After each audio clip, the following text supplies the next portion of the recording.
ஜெய் ஸ்ரீராம். நண்பர்களுக்கு வணக்கம். நான் உங்கள் ஜோதிராசான் லக்ஷ்மி நாராயணன்.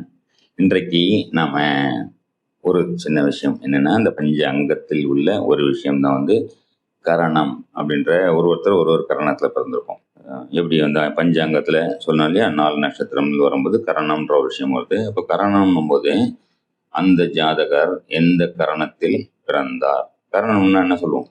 கரணம் தப்பினால் மரணம் அப்படின்னு ஒரு விஷயம் வருமா? காரிய சித்திக்கு கரணநாதனை பிடிச்சா போதும் காரிய சித்தி நடந்துடும் அப்படின்னும் ஜோதிடத்துல சொல்லப்பட்டுள்ளது. இந்த விஷயங்களெல்லாம் சேர்த்து தான் நம்ம பஞ்சாங்கம் முதல் பலன் எடுக்கும் வரை அப்படிங்கிற போது இந்த பஞ்சாங்க வகுப்புலேயே நான் இந்த விஷயத்தெல்லாம் நான் உங்களுக்கு சொல்லித்தரலான் இருக்கேன். வகுப்புல சேர்ந்துக்கிறேங்க. வருகிற 14ஆம் தேதி, ஏப்ரல் 14ஆம் தேதி வகுப்பு ஆரம்பிக்க இருக்குது. உங்க கீழே உள்ள நம்பருக்கு கால் பண்ணி உங்களுடைய பெயரை பதிவு செய்து கொள்ளுங்கள். நன்றி, வணக்கம். ஜெய் ஸ்ரீராம்.